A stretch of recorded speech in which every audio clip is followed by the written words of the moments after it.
Thank you very much. And on behalf of the ECR group, Mr. Sile. Roberts. Jā, paldies, priekšsēdētāja kungs, komisāra kungs. Es arī gribētu sākt ar pateicību Danutei Hubnerei par šo ziņojumu, lai arī, kā mēs zinām un dzirdam, te būs daudz pretrunīgi viedokļi. Es gribētu atzīmēt, ka šis ziņojums faktiski ir mēģinājums harmonizēt krīzes laikā palīdzības instrumentus Eirozonas un Eirozonas valstīm ar tādiem instrumentiem kā precautionary credit lines un daudziem citiem. Un, kas ir vēl būtiskāk, ir mēģināts definēt to, ka tās ne-eirozonas valstis, kas ir SSM biedri, var kļūt arī par ESM biedri, un šādā veidā saņemt arī to palīdzību, kas šajā fondā ir paredzēta, lai gan te ir vesela virkne juridisku šķēršļu joprojām šim instrumentam.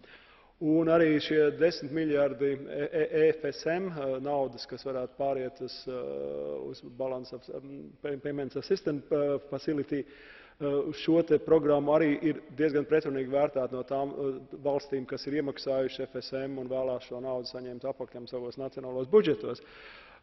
Un arī tāpatās pieejamība ne-eirozonas valstīm šī noregulējuma, banku noregulējuma mehānismam, kas būs ļoti ārkārtīgi svarīgs jautājums, tāpat kā rekapitalizācija komercbankām ne-eirozonas valstīs.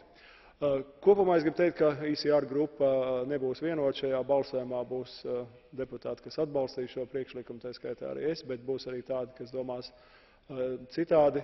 Katrā ziņā, ko es negribētu pieredzēt, dzirdot arī kolēģi Ferberkungu teikto, ka ziņojums var tikt nepieņemts rītā. Cerēsim, ka tā nebūs. Paldies. Thank you very much. And the next speaker is Mr. Huntis. Nicola. Ευχαριστώ κύριε Πρόεδρε. Αγαπητοί συνάδελφοι, για δύο βασικούς λόγους η ομάδα μου δεν θα υποστηρίξει την έκθεση της κυρίας Χούμπνερ. Ο πρώτος είναι ότι η έκθεση αναφέρεται βεβαίως σε μια προσπάθεια της Κομισιόν για να επικαιροποιήσει τον κανονισμό